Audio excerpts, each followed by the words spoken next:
Welcome to the Bringing Intimacy Back show, where intimacy is real. If you desire to intimately connect with yourself, significant other, children, family, friends, community, and higher power, then this is the show for you. We explore intimate topics, inspiring life stories, spirituality, and insightful tips on strengthening relationships. The show is hosted by Dr. April and her co-host, Coach K. Let's get this episode of the Bringing Intimacy Back show started. We share with you today the secret power to intimacy to create the life you love or love the life you create. Now here's your host, Dr. April, and her co-host, Coach K.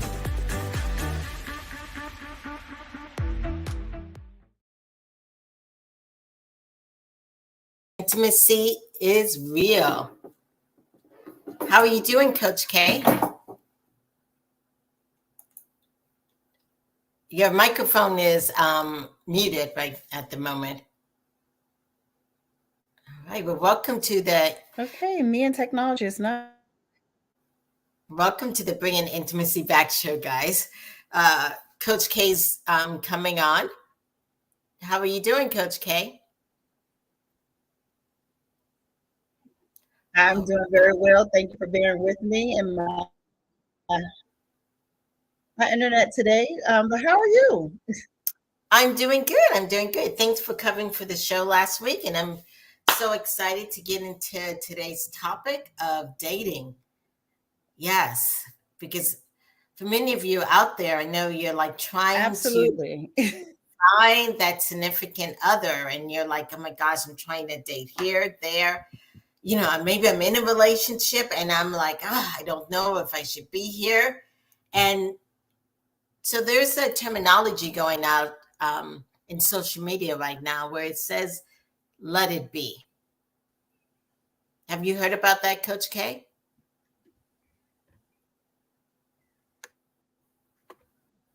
Well, I think Coach K's got some technology issues, so I will just let you guys know what let it be means. So let it be, as I listening to these TikToks and a variety of things, let it be actually means is sometimes when there's stuff happening, you don't get involved. You don't chase. You know, you realize that that's that. You're you. You hold up your boundaries and you let it be. I know some people may think, well, does that mean that I don't stand up for myself? Not necessarily. So we're going to talk about what this let it be actually means. But before we get back into that, I would like to talk about our charity of the month. Because, you know, every month I talk about a charity. And one great charity that I love to work and send people to, it's called actabuse.com. The month of October is actually Domestic Violence Month. And for some people, even though we're talking about these relationships, if you're in a violent or situation or relationship that harms you, and that harm could be a physical harm, you know, where, of course, you get bruises and all that.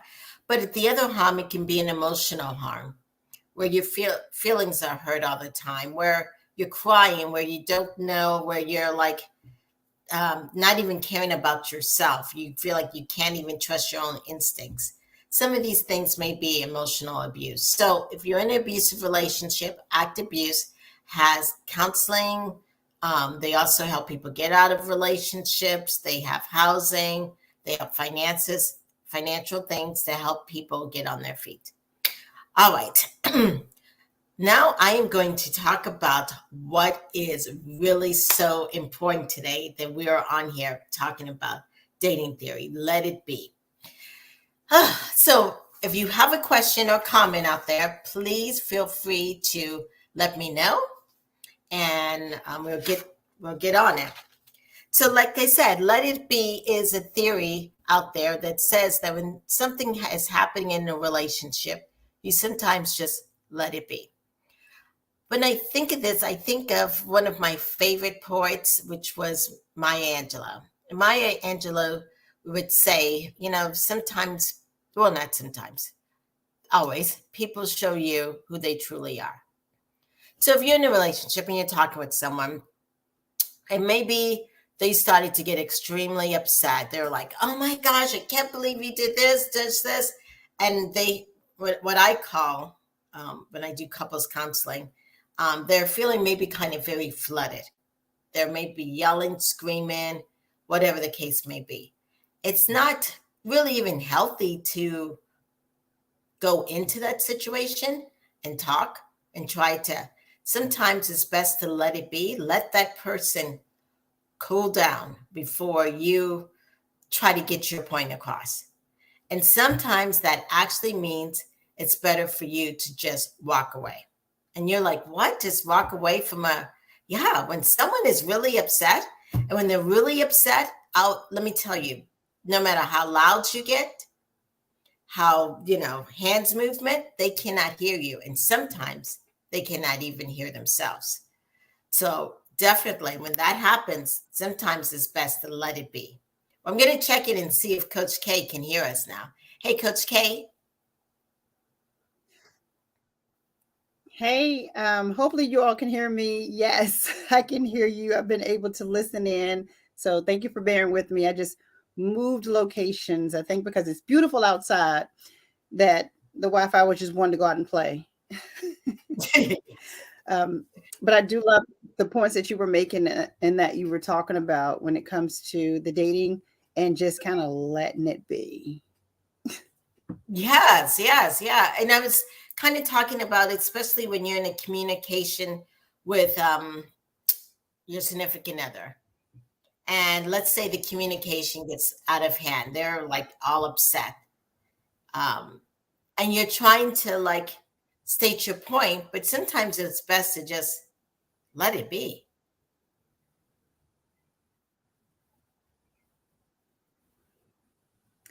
Yeah, sometimes it's not that's not the time to fight. And honestly, like you said earlier, it's not a point of, do I just let this person just walk all over me, versus take a step back and kind of, when people show you who they are, believe it. And if that is who this person is, then start to take that in and understand how to maneuver around or how to maneuver out the door. Yeah, but that's hard for some people in the sense of moving around or moving out the door. One of the things, if you're in a relationship, that hopefully as you become involved in more and more different types of relationship, you may understand that you cannot change another person. When you're in a relationship, it is not your job to change the other person. You can only be you. Right. They have to want to change for themselves. Absolutely. That is the key. But sometimes in dating, it seems like you want to be with someone so bad that you're willing to just keep trying to, I know what I like. I know what I want. I know how I want this person to act. So if I stay around, that doesn't work. Right, right. I know it doesn't work. But I know people are saying like, well, if I just let him be, am I just like pushing my feelings aside or pretending that it doesn't matter? Your feelings do matter, and what you feel is important. If it's not the opportune time for you to discuss your feelings, one of the things I tell people is to, like I said, let that person be, but you got to get your feelings out, because if not, what happens is it eats you up in your stomach, or it causes other issues that you're carrying it and maybe going to say it to the wrong person. So one good technique is to journal it out, to write it all out. I know you're like, oh my gosh, I don't like to journal. I don't like to write. When you journal, it doesn't have to necessarily be anybody can read it. Yeah. You just take a pen or a pencil or a marker grab a piece of whatever, and let your hand move. Let those feelings come out. For some people, this movement may be a writing. Others, it may be a drawing. Sleep. Um, Oh, I'm yeah. sorry. Go No, go ahead. Yeah.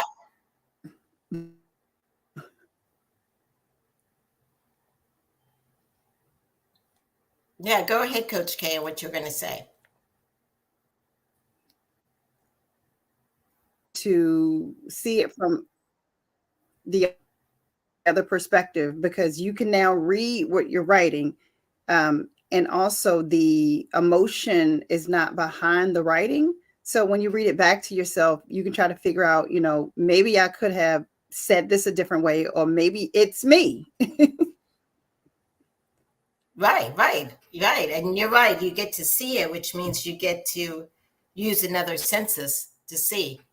Exactly. And letting it out. For some people, if they can't journal or draw, even just going in your car or going in your room and voicing it out. Because voice journals are also very good at just letting things come out. Another good avenue in that process is also working out. Working out is another way that when you feel like, oh my gosh, I need to let this stuff out. So definitely. So those are just some things that you may want to think about. So when we get back again to this topic of, oh my gosh, let it be. What should I do in these situations? One of these things that's really hard is if you're a person similar to me in the sense of sometimes we want things perfect. We're like a perfectionist in some aspect. And so we want the conversation to go smoothly or the situation. But the person is like, no, they're fighting us every way. Sometimes it's to let it be. Yep, it's to let it be. Don't force yourself onto someone else. And this is really also important in dating. So yes, Coach K? I think she's still having some technology problem. But I was just saying, when you were saying that, letting it be just saves a lot of sanity. oh, it does. It saves a lot of sanity. Yeah. And in relationships, and especially these intimate relationships, you don't want to have to chase anyone. I've sat in many sessions where a person is trying to, maybe you're having an argument, or maybe you like someone and you're calling them, and maybe you're what I used to call blowing up the phone. You're like calling them 5 times, 6 times, 7 times. You call a person once. If they're interested in you, they'll call you back. If not, let it be. Maybe that person is not for you. Sometimes we force a situation because we want it so bad. And when it's forced later on in life, or later on after a few months or a few years, it just becomes a disaster. You don't want that. I think sometimes this happens when we're not healed, when we're not healed from previous relationships. So, and this is either relationships, whether in childhood or relationship from the previous love relationship. It's really important if you're out there dating to make sure you heal before you jump into another relationship. And healing means that you truly, truly understand yourself, know your boundaries. Yeah. Yeah, that healing aspect that you just talked about is 1000% nail on the head, because taking all of the baggage that you have gotten from growing up, that you have taken into all of, any previous relationships, and picked up additional items, and then you come and you dump it on someone and expect them just to deal with it. That's not a reality. Right. Exactly. That's not a reality at all. No. And it doesn't provide that opportunity of good conversations and good communication, which is the key. Yeah. Mm-hmm. And people may ask, well, how do you get good communication? How does that happen? And absolutely necessary, especially if part of that problem, it's difficult.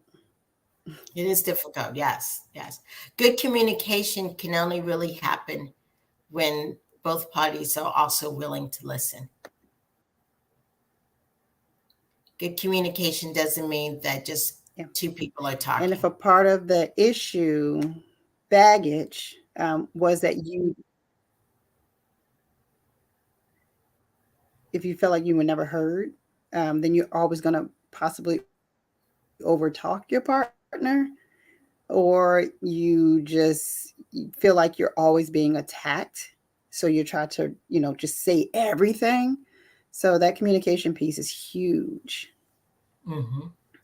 Coach K, I'm glad that you mentioned that part of feeling that you haven't been heard, because I see in working with many couples, one of the things that comes up is sometimes a person feels like they haven't been heard, whether it came from being in childhood, whether abusive or maybe being the youngest child or whatever, or in a relationship, and they haven't healed, you know.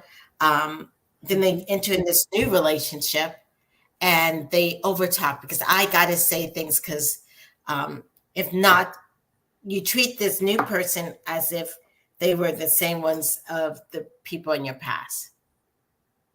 Right. You're not being, and what I say in that aspect is you're not really being fully present, Right. which relates to this theory of let it be. When you let it be, you are truly, honestly, also learning how to be fully present in a relationship. Right. Yeah.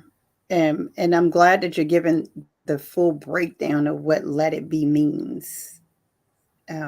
Because the other part of letting it be, we're talking about the partner just letting things be, but we also have to look in the mirror and recognize our own faults and flaws. And when it comes to letting it be, it may be because it's you and you do need to go back and do some self-reflection and some self-healing. Maybe you look at your partner and say, at this point, you got to let me be, you know, maybe Mm-hmm. we have to, have some separation between us while I gather myself and get myself into a better place. Maybe we're friends. Maybe, if you do want to go through this with me as one, we can. But that self-reflection is going to be a key component in all of this as well, because sometimes it's not just that other person. Mm-hmm. Yeah, I'm glad you said it. It takes us looking at ourselves. However, I know there's some of you are out there and you're like, you're talking all this, but really, that other person won't give me the chance to let it be. They keep attacking me. They keep, coming. They keep pushing me and pushing me and pushing me. And if you're in that situation, it is important for you to create boundaries. And sometimes boundaries, a better way sometimes to create these boundaries is not necessarily when you're in an argument, but you do the prep work beforehand. Right. I talked with a church group recently, and we talked about just that. And it was, I think one of them called it your rules of engagement. So while you're in a tranquil state when nothing's happening, you all write down how disagreements will be handled. How do you speak to each other? What we need to be aware of our body language. And I told them, hey, get a dry erase marker and write it on a mirror, maybe in your bedroom, rules of engagements. And when we get into those tough places where we know our communication is going to get very tense, someone's not going to hear, the other one is not going to, say everything that they should say, but we refer back to those rules of engagement. Mm-hmm. Yeah, I like that idea, definitely. And learning how to respect it.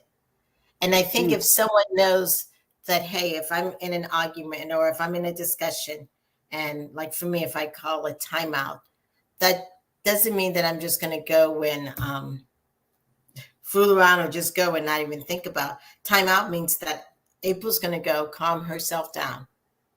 It doesn't mean that I don't love my partner. That means I know that I need to calm myself down so I can show up in a better communication stage. So my partner knows what that looks like, you know. mhm. But if in having those pre-meetings, you understand what your partner needs. So when it shows up, you're like, oh, okay, that's what they're doing. Because sometimes when people just say they need it, they go away or they leave the room and you don't know why, you're thinking, I wonder they don't care about it, the conversation, they're this. We have this dialogue that we make up stuff about what we think a person is actually doing. Right. You walking away, you must don't want to hear me. Mm, Right. remember our rules of engagement. If I walk away, I want to make sure I don't say something that may do damage to us. So give me that time. And that really does help with the entire let it be scenario, the theory behind it. If we know on the front end, this is who this person is, when they are on 10, they need to walk out of the house and I need to let it be. I need to let them walk out because me trying to keep pulling them back in, hey, guess what? Maybe that's triggering of something in their past. Maybe that's going to result in us having a bigger blow up. Um, Another exercise that I do at one of our retreats is the dart board, and we use real darts. I probably won't in the future because everyone's scared of them, but we use real darts. Um, and we blow up a little balloon and we put it in the middle of it, and you try to break that balloon. And what that is every time you throw a dart trying to get your partner to open up about something that they're not ready to open up, it's possible you're going to miss the target, which is the balloon, which is the conversation. And all of those darts, they hurt. So the more that you're trying to get that conversation out when it's not time, the more damage that you could potentially do. I like that idea. Yes, that's a great idea. Yeah. And Yeah, there's they a were time. scared. Yes, yeah. There's a time and a place for everything. Right. Hmm. Yeah. Fear, fear of losing someone is one of the biggest repellents of the let it be theory. Mm. If we're in a disagreement and everything in my past has been people abandoning me, people walking away from me, people never coming back to me. And so if we get into this disagreement and you're upset, I automatically think you're going to leave if I don't fix this right now. So we do have to get to a place, honestly, for those that are in the dating world.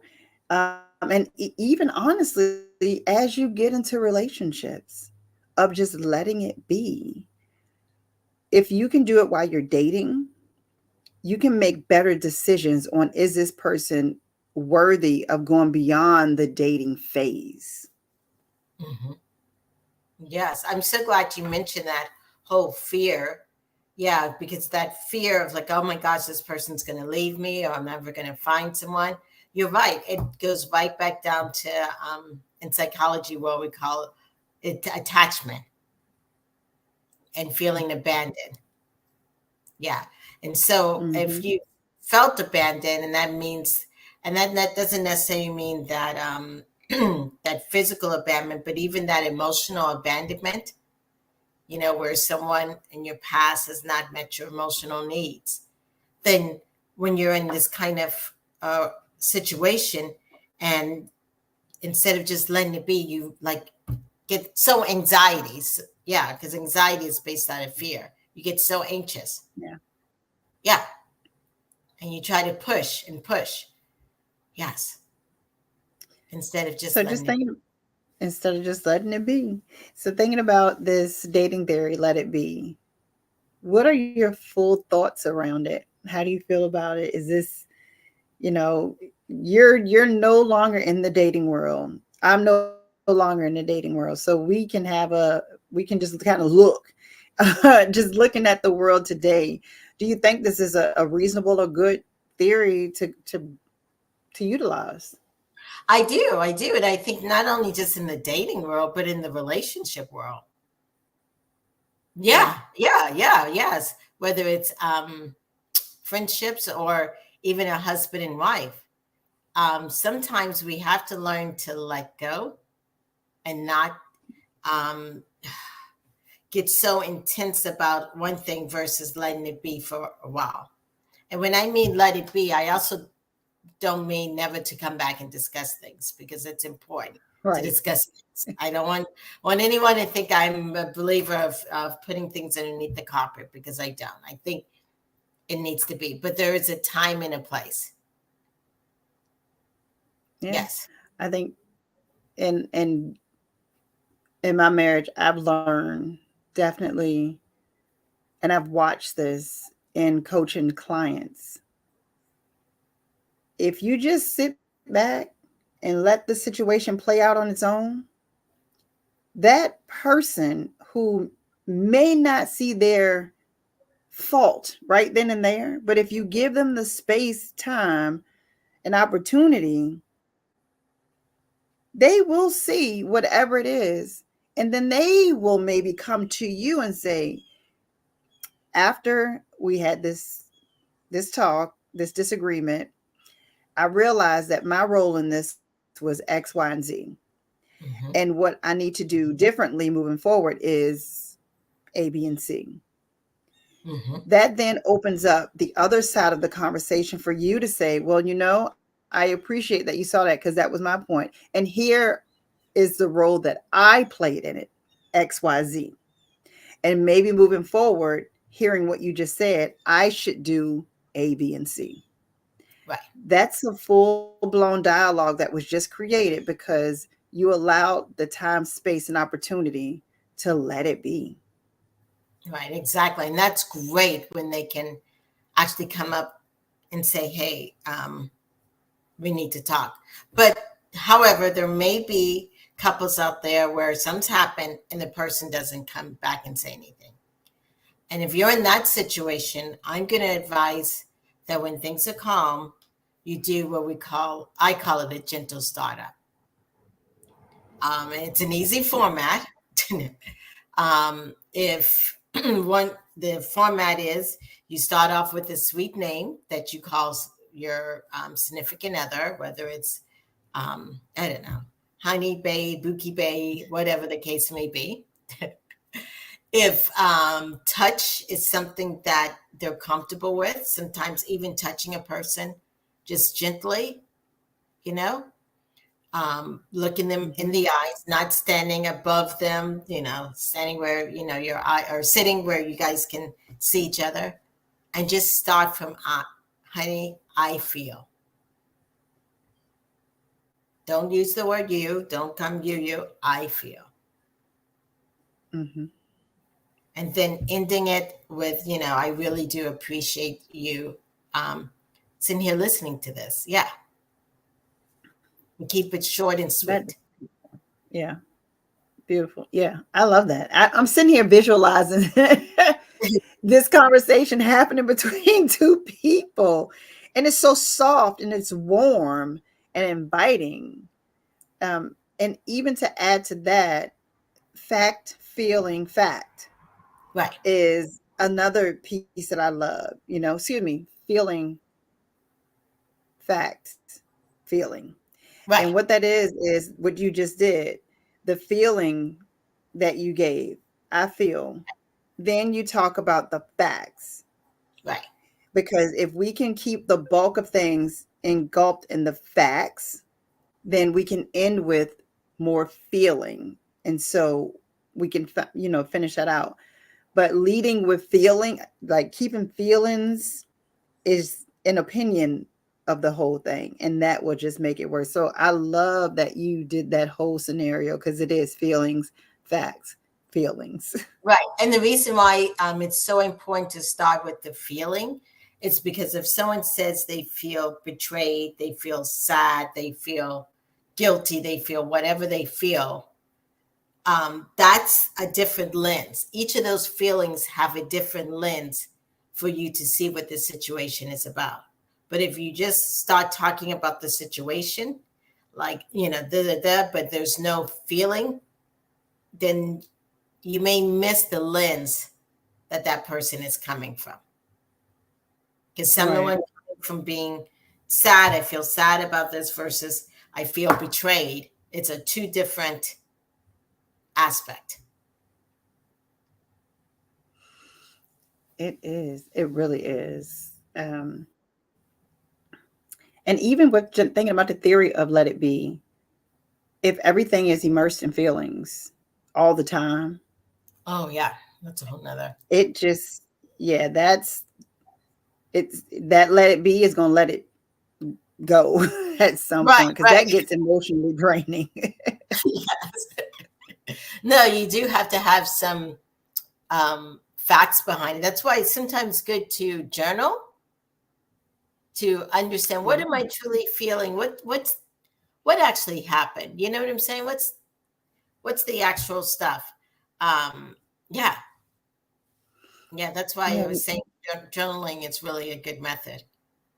it is. So speaking of journaling, if you really think about it, because you said that some people don't really like to journal, and we get that. And I even love the voice journal that you talked about. But if you think about Facebook, it came out in the 90s at some point, and your memories come around every once in a while. Your Facebook memories show up. Yes. And you go back and you read, and you're like, oh my gosh, I can't believe 5 years ago I said this. That is essentially what journaling is for you to get a full reflection of where you were at that point in time. So if we don't think of journaling as a task, oh my gosh, you got to write out my feelings, versus being able to reflect on a point in time so that you can understand, so that you can say, oh, that was my mindset. Oh, wow. Am I still there?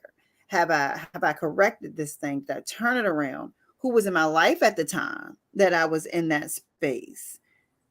Because as you talked about earlier, if it's something from your past, and say it's a sibling or a family member, and they were still in your world during that time that memory came up, but now they're out and your mindset is different, well, we know where that took a turn. Right, definitely. And I like how you brought that, it gives just more a descriptive of what's going on at that time period. When you, like you said, when you journal and you go back and look at something. But what she did not say, people, is that don't use Facebook or Instagram as your journal. Please do not. That is Yes, thank you. did not say that. Okay. It does not Yes. help to put all your business out there on this.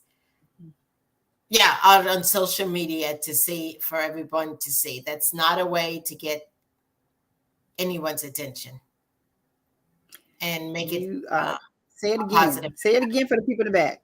One more time for Yeah, the people in the back. Say it again. yeah, it's not to go out and put all your feelings or whatever is about the relationship out there on social media. It does not benefit your relationship at all. Yes, and don't think, oh, maybe that's how I'm going to get him to notice X, Y, or Z. If you can't say it to him in his face or her into his face, and you got to go on social media, it may not be the relationship for you. Just saying. Right. Yes. Because typically you're just looking for validation of your point. Right. And there's always an audience that is there to give you validation without having any kind of context. Then you need to go be with them. Exactly. Exactly. Yes. Wow. Well, this has been a great topic. So if you're out there, the main thing is learn to let it be. And in letting it be, we also talk the importance of you being authentic to yourself. Know yourself. Know your boundaries. So we will take a break and we'll be back in a moment. Join Vacation Counseling on the Christian Couples Retreat, September 13th through the 18th of 2024. Enter into a deeper connection with God and love and honor each other passionately in God's love.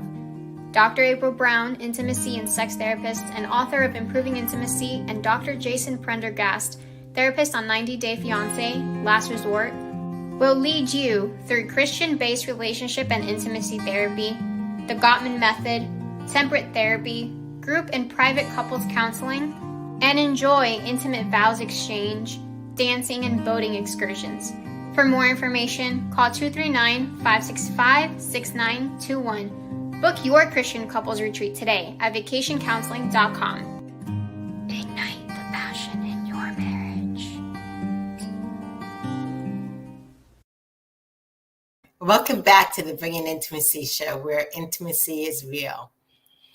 Wow, that was just a great topic on let it be in the dating. It was very good. And I appreciate you, picking up where I was not able to talk, but I was listening. And I think this was so necessary. I mean, we had a lot of people tuning in on this one, and we'd love to hear from you all for sure.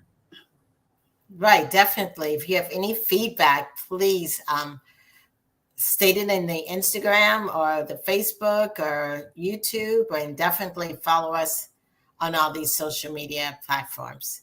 Yes. So Coach K, what's coming up? We have some amazing shows coming up. So next week on October the 12th, we have Intimacy Through Illness and Finding Love After Loss with Richard Strother. On October 19th, we have Why Men Marry the Next Girl. And that's going to be with Dr. April and myself. And then on October the 26th, we have Godly Relationships. Really excited about that. Okay, awesome. So we will see you guys next week. And this has been the Bringing Intimacy show, where intimacy is real. Take care. And don't forget to follow and like us. And also, I just want to say a quick reminder, if you're out there and you're like, oh, I don't know if this person is for me, we do have on our website free intimacy quizzes, which you can go and check it out and see how close you and your partner are. And we also, as you just saw, have a Christian retreat coming up. Okay. Take care, guys. Bye. Bye-bye. Thank you for listening to today's episode of Bringing Intimacy Back, where intimacy is real. You can also find us at bringingintimacyback.com, LinkedIn, Facebook, Instagram, Twitter, and YouTube. Dr. April Brown's 7th book series, Improving Intimacy, is now on Amazon. We'll see you next Thursday at 3:30 p.m. Don't forget to follow, share, and subscribe.